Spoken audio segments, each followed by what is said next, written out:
चलो चल गया। चलो फिर स्टार्ट किया जाता है क्या।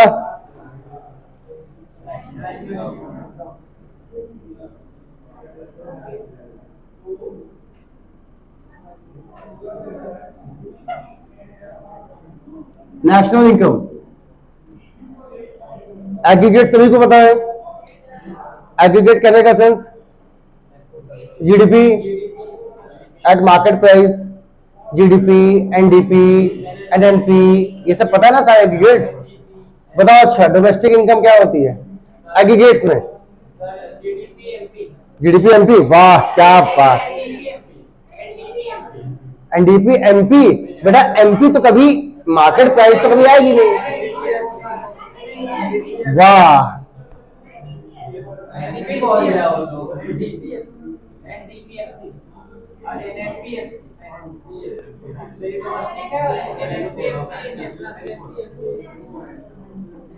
तभी मैं कहूं जब कहा एग्रीगेट पढ़ा दूं, नहीं सर आता है इसलिए पूछ लिए। सर डोमेस्टिक इनकम क्या होती है sir, GDP MP.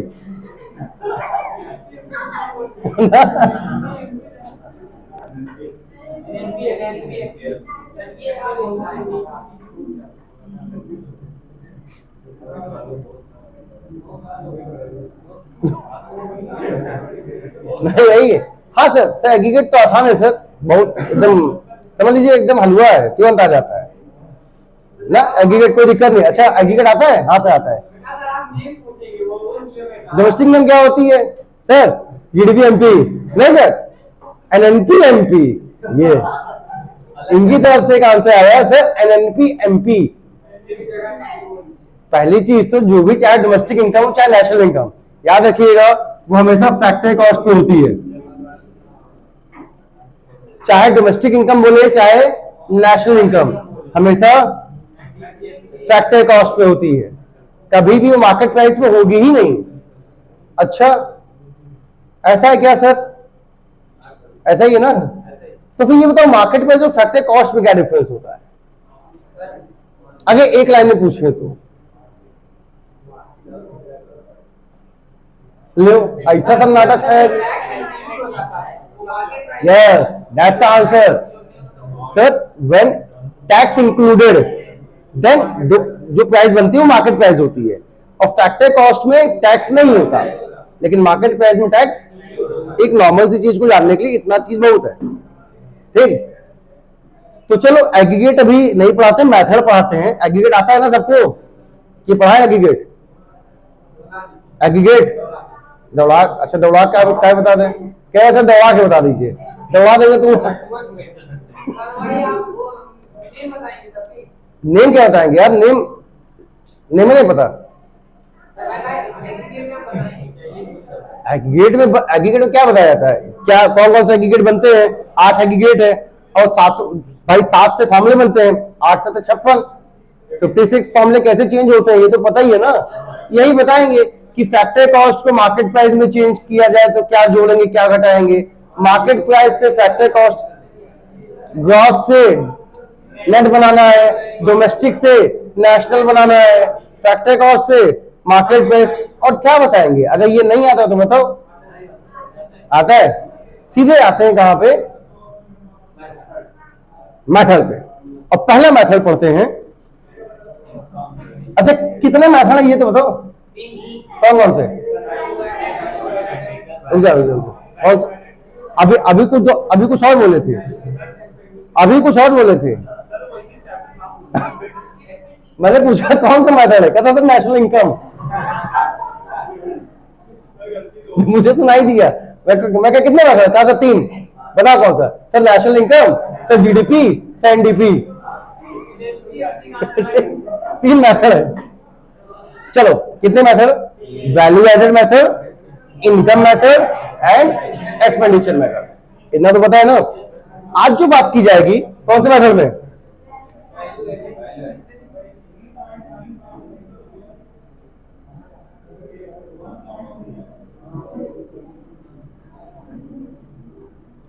Value added method, value added method. आवाज नहीं, तुम्हें कह रहा हूं। थोड़ा ध्यान दे लो। ठीक है, मानता हूं तुम्हें आता बहुत है, लेकिन 10 मिनट ध्यान दे लो कि कॉन्सेप्ट अच्छे से आ जाएगा। मुझे पता है जाने पर वीडियो कोई देखेगा नहीं। देखते हो? अच्छा, दिखाने के लिए देखते हो, पढ़ने के लिए देखते हो? आओ रिवाइज, यहाँ पढ़ा नहीं जा रहा है, क्या बात है, रिवाइज करने के लिए सब देखते हैं। वाह भाई वाह। चलो कोई बात नहीं। वैल्यू एडेड मेथड, अच्छा ये बताओ वैल्यू एडेड होता क्या है? देखो ये जो माइक लाए थे, माइक माइक है ना, इसका डिब्बा है, बाहर नहीं दिखाएंगे, छुपा लेते हैं। इसमें क्या प्राइस लिखी होगी? कहीं नहीं लिखी है। मान लीजिए इसमें प्राइस लिखी थी 1,000 रुपए। इस डिब्बे की प्राइस क्या थी? 1,000। इसकी क्या है? एमआरपी, जो फाइनल प्राइस है। ये क्या है? एक प्रोडक्ट है, प्रोडक्ट की जो मार्केट प्राइस थी वो प्राइस होगी, उसी प्राइस पे हमको मिला होगा या उससे कम ज्यादा मिला होगा, जो भी होगा।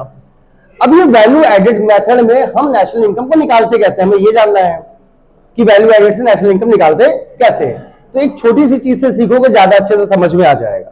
पहले कॉन्सेप्ट, हालांकि कॉन्सेप्ट जो इसका है, एक फॉर्मूला सिखा दिया जाता है कि जीबीए एमपी आती है, जीबीएमपी निकालते हैं।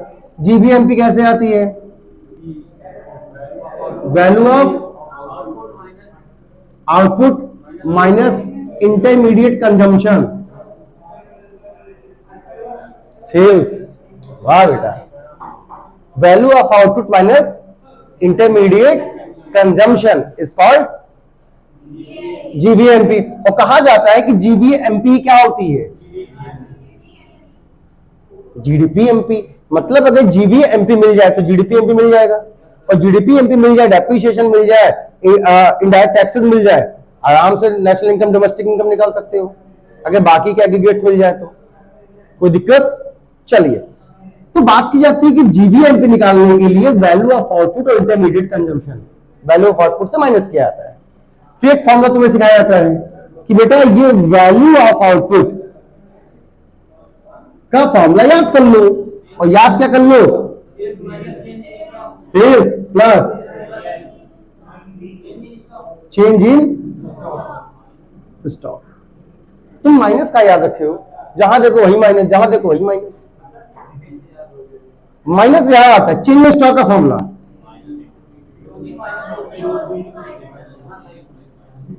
यहां माइनस आता है, क्लोजिंग स्टॉक माइनस, ये इसका फॉर्मूला बता देते हैं, change in stock.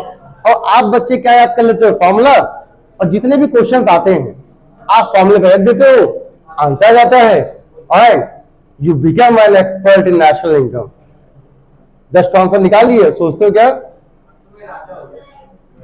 National income से कोई भी क्वेश्चन दे दीजिए, कहीं से दे दीजिए, मैं फंसने वाला, जिसका भी पूछे ना एग्रीगेट बताओ, पूछ लीजिए। Domestic income sir GDP MP,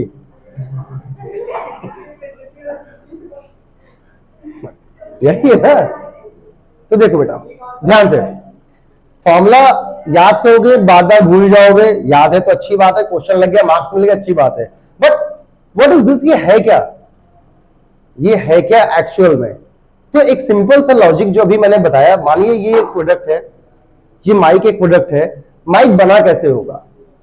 raw material आया होगा, इसका ये फोम आया होगा, प्लास्टिक आई होगी, कुछ चिप उप आई होगी, बैटरी आई होगी, रॉ मटेरियल इकट्ठा हुआ होगा कि नहीं हुआ होगा, फिर उसको मैन्युफैक्चरिंग यूनिट में गया होगा, मैन्युफैक्चरिंग यूनिट में जाने के बाद बना होगा, प्रोसेस हुआ होगा, काट छाट के सब बनाए होंगे, एक बना होगा कि नहीं।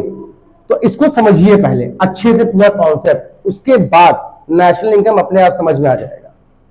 इस मेथड से स्टार्ट किया जाएगा। फॉर्मूला लिख लिए, जिसने ना लिखा पहले इसको लिख लो, तब बताते हैं।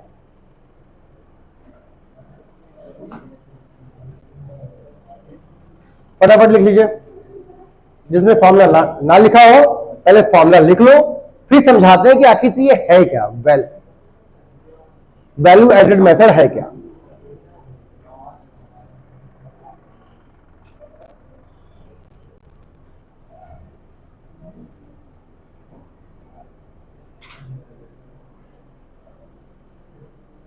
शक्तिमान बहुत तेजी तेजी लिख रहे हैं, ये शक्तिमान है हमारे यहाँ का। अभी देखो ना, मैंने इसको इसको ये शक्तिमान को देखे थे नहीं, एक दिन पीछे बैठना था तो कहां से गया था?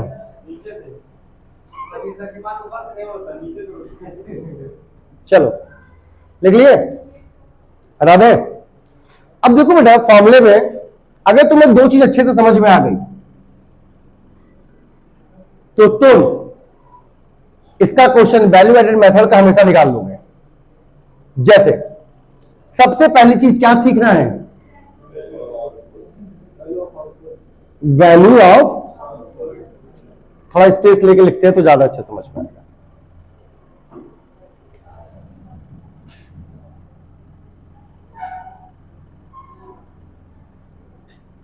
Value of output.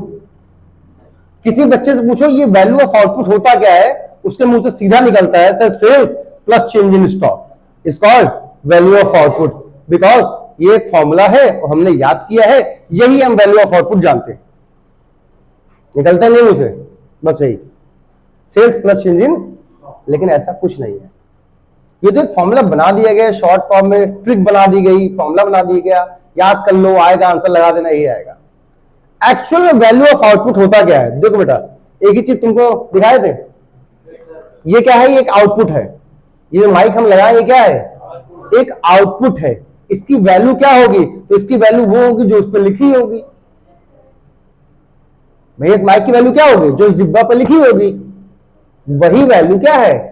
Value of, ये एक आउटपुट है, ये बन के तैयार है, ये माल बन के, इस पर जो वैल्यू लिखी है वही इसकी क्या है। अब बस आपको पहचानना है कि इसकी वैल्यू में क्या क्या, ये इसकी वैल्यू बनी तो बनी कैसे। तो देखो सबसे पहले जो आया होगा इसका रॉ मटेरियल आया होगा। अब ये डिब्बे का, ये क्या ये डिब्बा इसी शेप में आया होगा? अरे बड़ा सा कार्डबोर्ड आया होगा, दफ्ती उपती आई होगी, प्लास्टिक आई होगी, वो तो एक बल्क के फॉर्म में आई होगी ना, कोई दिक्कत? तो सबसे पहले इसका क्या है हमने लिया होगा? Raw material. बेटा इसी रॉ मटेरियल को हम क्या कहते हैं? इंटरमीडिएट कंजम्पशन कहते हैं। क्या कहते हैं? जिसका माइक है, इसका फोम आया होगा, इसकी प्लास्टिक आई होगी, इसके अंदर जो चिप लगी है वो आई होगी, ये छोटी सी लाइट जल रही है वो आई होगी, बैटरी वैटरी आई होगी, सब एक रॉ मटेरियल आया होगा। रॉ मटेरियल क्या कहलाता है? समझ में आया? अब रॉ मटेरियल तुम खरीद के लाए, अब इसमें हम जितनी भी चीज जोड़ेंगे, जितनी भी चीज हम इसमें जोड़ते चले जाएंगे, वो सब इसकी वैल्यू को बढ़ाते चले जाएंगे कि नहीं चले जाएंगे? तो हमने इस रॉ मटेरियल में जितनी भी चीज ऐड की, वही क्या होता है? वैल्यू एडेड होता है। भाई मेथड कौन सा है? वैल्यू। इस इंटरमीडिएट कंजम्पशन में हम जितनी भी चीज जोड़ते हैं वो सब क्या होता है? वैल्यू एडेड होता है। कोई दिक्कत? इसमें हमने वैल्यू को ऐड किया। अब देखो क्या क्या वैल्यू ऐड होगी। रॉ मटेरियल ले आए तो फैक्टर चाहिए, फैक्टर प्रोडक्शन चाहिए कि नहीं चाहिए? तो फैक्टर प्रोडक्शन लोगों को पेमेंट दोगे कि नहीं दोगे? जैसे मटेरियल लेके आए, कहां रखोगे? सड़क पे? सड़क पे रखोगे? कोई ना कोई तुम्हें लैंड या बिल्डिंग चाहिए, लैंड चाहिए। जब लैंड लोगे तो उसके लिए क्या दोगे? कोई दिक्कत? चलो बिल्डिंग लिए, बिल्डिंग में सामान रख दिए, बनाओगे खुद, आदमी चाहिए, वर्कर चाहिए। जब वर्कर आएंगे तो क्या लेंगे? वेजेस। तुमने कुछ कैपिटल लगाया होगा। कैपिटल, जब भी कोई इंसान कैपिटल लगाता है उसे ब्याज वगैरह चाहिए होता है, इंटरेस्ट वगैरह चाहिए होता है। मशीन वशीन लगाए होगे, बिल्डिंग बनवाए होगे, कुछ तो ब्याज लोगे, इंटरेस्ट। और फिर तुम इतनी मेहनत से काम में लगे हो, कुछ प्रॉफिट भी तो चाहिए। क्या चाहिए? ये है factor payment. Land, labour, capital and entrepreneur, ये है फैक्टर ऑफ प्रोडक्शन। कितने फैक्टर प्रोडक्शन होते हैं? 4। और इनको ये पेमेंट जाती है। लैंड के बदले में क्या देते हैं? लेबर के बदले में, कैपिटल के बदले में, और एंटरप्रेन्योर को क्या मिलता है? प्रॉफिट। इतनी बात समझ में आई? इस रॉ मटेरियल को लेके आए तो इसको बनाने के लिए, कन्वर्ट करने के लिए माइक में हमें इन लोगों की जरूरत पड़ेगी कि नहीं पड़ेगी? इसमें से कोई भी एक चीज हटा दो और बताओ अगर सामान बन जाए तो, कोई भी चीज हटा दो, बताओ सामान बन जाएगा? इन सभी का यूज हमें करना ही पड़ेगा। अच्छा, इन सबको लगा दिए, अब ये सब जुड़ गए सामान बनाने में। जब सामान बनाने में जुटे तो जो रॉ मटेरियल है, बाकी चीजें हैं, क्या ये कटेगा पीटेगा नहीं? कुछ वेस्ट नहीं होगा? मान लो 10 माइक बनाए, 5 ठो 10 माइक बनाए, 2 ठो बेकार निकल गए, बैटरी जोड़े तो शॉर्ट हो गई, माइक जल गया। माइक बन तो गया लेकिन जल गया, तो कुछ टूट फूट जाता है, होता नहीं होता? जो टूट फूट जाता है उसे क्या कहते हैं? डेप्रिसिएशन। भाई जो चीजें टूट फूट गई, वेस्ट हो गई, उसका पैसा नहीं निकालोगे क्या? मटेरियल तो ले आए थे ना, जो टूट फूट गई अब वो बिकेगा तो है नहीं, कहां से पैसा निकालेंगे? जो सही माल है उसी में से निकालेंगे जोड़ के। कोई दिक्कत? वो क्या हो गया, ये भी जोड़ दिए। अब इतने चीज जब जोड़ रहते हैं तब गवर्नमेंट बैठी है, बिना हमारे बेचोगे, टैक्स नहीं दोगे, कोई बात नहीं, नोटबंदी हो जाएगी। नोटबंदी के बाद जो पैसा निकलेगा तब टैक्स दोगे। तो इतना बनाने के बाद ये तो आ गया सिर्फ प्रोड्यूसर के हैंड में। प्रोड्यूसर यहां तक वैल्यू को जोड़ता है। देखो रॉ मटेरियल में उसने क्या जोड़ा, सिर्फ यहां से यहां तक चीज उसने जोड़ी अभी तक, और फिर गवर्नमेंट कहती है कि हमको टैक्स भी दो। तो जो गवर्नमेंट को टैक्स देते हैं एनआईटी, नेट इनडायरेक्ट टैक्सेस, वो भी तो हम इसी वैल्यू से निकालेंगे, अपनी जेब से देंगे क्या? इसी में जोड़ के कस्टमर से ले लेंगे। इन सभी को जोड़ के जब टैक्स जोड़ देते हैं तब बनता है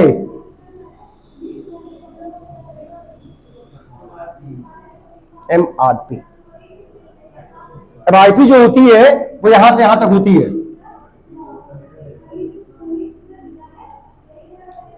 जो 1000 रुपए का माइक की प्राइस है, उस 1000 के माइक में क्या क्या इंक्लूड होगा?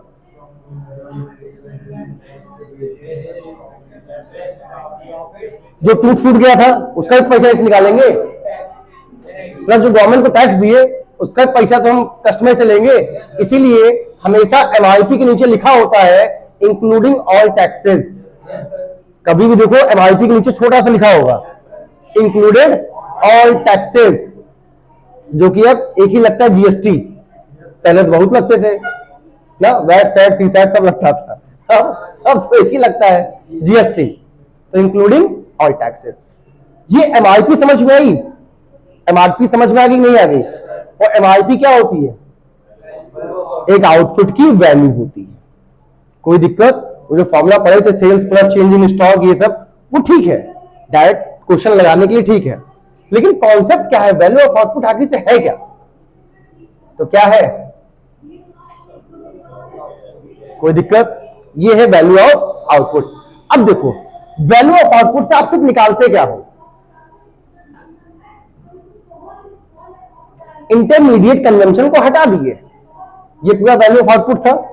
आपने सिर्फ क्या हटा दिया? रॉ मटेरियल, इंटरमीडिएट कंजम्पशन को, बाकी सब है।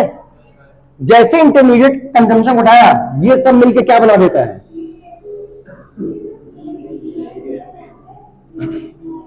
GVMP, gross value added at market, जो कि किसके इक्वल होता है?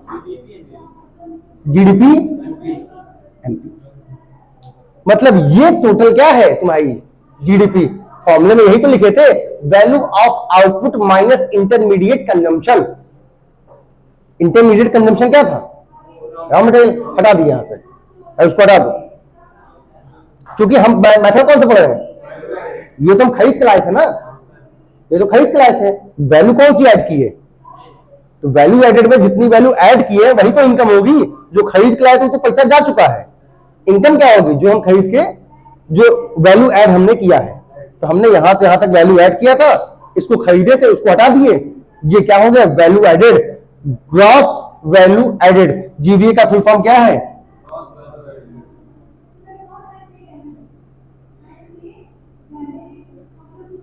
कितनी वैल्यू टोटल ऐड किए थे? ग्रॉस वैल्यू ऐड ये किए थे। कोई दिक्कत नहीं आया समझ में? अब देखो ध्यान से, इसको हटा दें। चलो अब तुम्हारे पास जीडीपी एमपी मान लो मिल गई, यही जीबीएमपी है। अब इससे तुम्हें डोमेस्टिक इनकम निकालने के लिए, एनडीपीएफसी निकालने के लिए डोमेस्टिक इनकम क्या करना पड़ता है? देखो, ग्रॉस से नेट बनाने के लिए क्या माइनस होता है? डेप्रिसिएशन। मतलब देखो, ये जो वैल्यू थी इसमें से हमने क्या माइनस किया? उसको हटा दिए। कोई दिक्कत? फिर देखो, डी से डी कोई चेंज नहीं, पी से पी कोई चेंज नहीं, मार्केट प्राइस से एफसी बनाने के लिए हम क्या हटाते हैं? माइनस, ये भी हटा दीजिए। तो ये जो बचा एट लास्ट, वो बचा क्या तुम्हारे पास?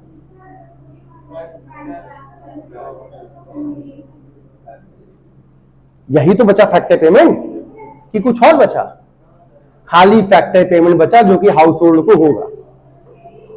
जैसे हटाया क्या बन गया? Domestic income. इसको क्या कहते हैं?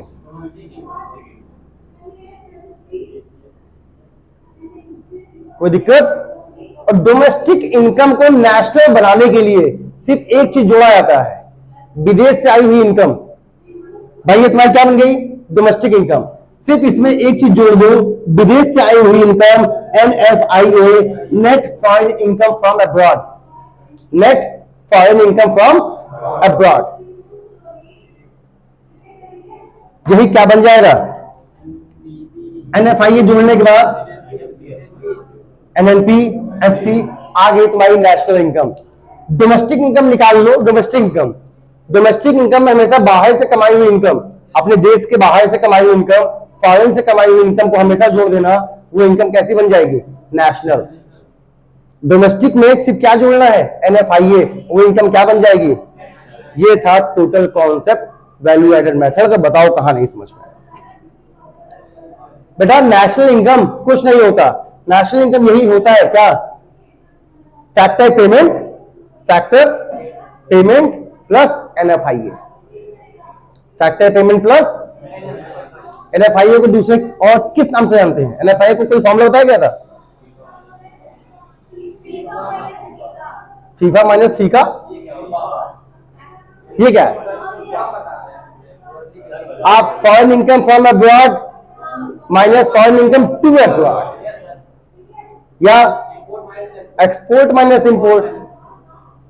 एक्सपोर्ट माइनस, तभी तो इनकम होगी। सीधा सीधा बोल सकते हैं ये क्या है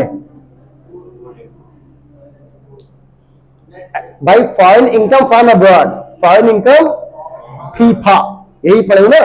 FIFA, foreign income from abroad. FIFA है क्या भैया? एक्सपोर्ट इनकम कब होगी? जब एक्सपोर्ट होगा। और फॉरेन इनकम टू अब्रॉड, जब इंपोर्ट होगा तो पैसा जाएगा। सीधा सीधा याद रखो, X minus M, net export ही कहता है।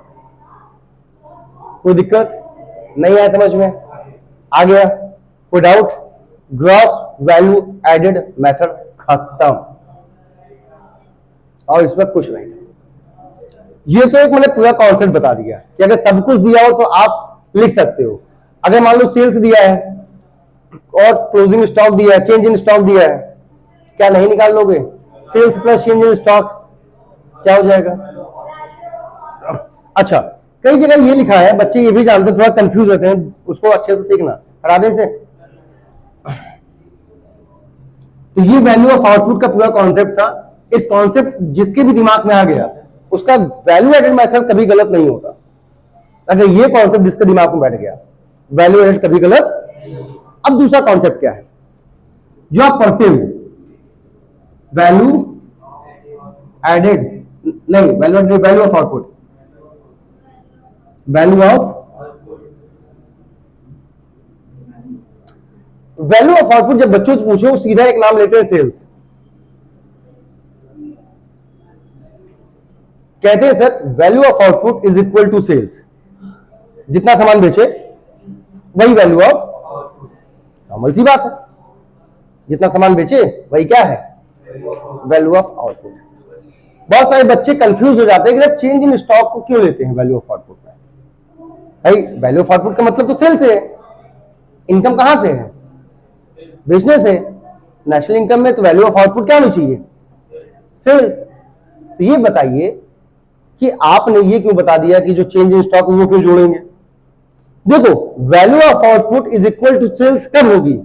जब आपका सारा सामान बिक जाए, जब आपका सारा सामान बिक जाए तब क्या होगी, इज इक्वल टू सेल्स। अगर सामान बचा है तो वो भी तो वैल्यू ऑफ आउटपुट में आएगा। क्यों, उसको बनाने के तुमने पैसा खर्च किया हुआ है। अब समझिए, ऐसे समोसा से एक हलवाई 100 समोसे बनाता है, ऐसे बनता है ना, कुछ ऐसे ट्रायंगल शेप में। एक हलवाई कितने समोसे बनाता है, अभी वो बिका नहीं है। 100 समोसे का मटेरियल लाया होगा, लोगों को लगाया होगा, गैस को जलाया होगा, तेल और डाल के छाना होगा, 100 समोसे बनकर तैयार और दुकान पे सजा दिया होगा। कितने समोसे, 100। बताओ, 100 का पैसा वो दे चुका था ना, उसकी कॉस्ट उसकी खर्च हो चुकी ना, वैल्यू ऑफ आउटपुट तो पूरे 100 की होगी। अब अगर ये 100 का 100 बिक गया, 100 का 100 बिक गया, तब तो value of output is equal to sales हो गया। लेकिन 100 में से वो बेचा 90, 10 खा गया। अब बात समझना, 100 में से 90 बेचा और 10 खुद खा गया। अब बताओ वैल्यू ऑफ आउटपुट क्या होगी, 90 या 100? 100 ही होगी, क्योंकि पैसा आउटपुट पे तो 100 का खर्च किए ना। अब 90 बेचा, 90 बेचा और 10 बचा हुआ है, 10 उसके स्टॉक में है, 10 उसके स्टॉक में है। तो ये क्या है, चेंज इन स्टॉक, ऐड हुआ नहीं। इन दोनों को जोड़ के हम बताएंगे। अब किसी किसी हलवाई की दुकान पे शाम का समोसा बचा होता है, ओपनिंग स्टॉक, और सुबह वो तल के निकालता है। तो बताओ उसकी मेंटेलिटी क्या होगी कि पहले मतलब रात वाला बेचे या सुबह वाला बेचे? पहले नाइट वाला बेचेगा, ओपनिंग स्टॉक, बाद में बेचेगा क्लोजिंग स्टॉक। तो तुम्हारे पास क्लोजिंग वाला ही तो बचेगा। अगर बचेगा भी तो कौन सा बचेगा, ताजा वाला बचेगा, बासी वाला निकल जाएगा। ओपनिंग स्टॉक निकल गया तल के, और बचा गया क्लोजिंग स्टॉक बचा। कोई दिक्कत? इसीलिए चेंज इन स्टॉक का जो फॉर्मूला लगता है वो क्या है, क्लोजिंग स्टॉक का फॉर्मूला, क्लोजिंग वो चेंज इन स्टॉक है। Change in stock, change in stock का formula closing stock minus opening stock. Change in stock पहले कौन सा बेचोगे, ओपनिंग वाला। पहले ओपनिंग बिके तभी तो माइनस हो गया, बचेगा कौन सा तुम्हारे पास, जो भी स्टॉक बचा होगा कौन सा होगा, क्लोजिंग। कोई दिक्कत नहीं आया, समझ में आ गया? कोई डाउट? कॉन्सेप्ट आ गया टोटल? तो इसीलिए अगर टोटल सेल्स हो गई तो total sale is equal to, नहीं तो इसमें चेंज इन स्टॉक को जोड़ दीजिएगा, चेंज इन स्टॉक को, तब क्या हो जाएगा, वैल्यू ऑफ आउटपुट। हाँ, क्लोजिंग स्टॉक ओपनिंग स्टॉक दिया है, कुछ नहीं दिया है तो सेल्स ही होगा, तब हम उसको जीरो मान लेते हैं। भाई जब क्वेश्चन में है ही नहीं क्लोजिंग ओपनिंग तो क्या जबरदस्ती लाओगे, तब सेल्स ही क्या हो जाएगा। भाई अगर कुछ बचा होगा तो क्वेश्चन में गिवन होगा, नहीं बचा होगा तो कहां से दिया होगा। वैल्यू ऑफ आउटपुट समझ में आ गया कि नहीं आ रही है? आ गया, सारे कॉन्सेप्ट आ गए। वैल्यू एडेड मेथड में यही एक कॉन्सेप्ट सीखना था, क्या, वैल्यू ऑफ आउटपुट। अगर वैल्यू ऑफ आउटपुट अच्छे से समझ में आ गया, कॉन्सेप्ट आ गया, तो बस करना क्या है, वैल्यू ऑफ आउटपुट से इंटरमीडिएट कंजम्पशन को निकाल दीजिए। इंटरमीडिएट कंजम्पशन क्या होता है, रॉ मटेरियल निकाल दीजिए। निकालते ही तुमको क्या मिल जाएगी, जीवीए एमपी या जीडीपी एमपी। और जब जीडीपी एमपी मिल गई, इतना एग्रीगेट पढ़े हो आराम से, चाहे डोमेस्टिक इनकम पूछे चाहे नेशनल इनकम पूछे, कोई भी इनकम निकाल सकते हो। कोई डाउट? खत्म आज का टॉपिक, यही जानते हैं। ठीक, और भी इसके जो डिफरेंट जिस तरह एक दो और नाम है, याद नहीं आ रहा है, कैपिटल कंजम्पशन भी होता है, ठीक है, इस तरीके से आता है, बता देंगे एक दो।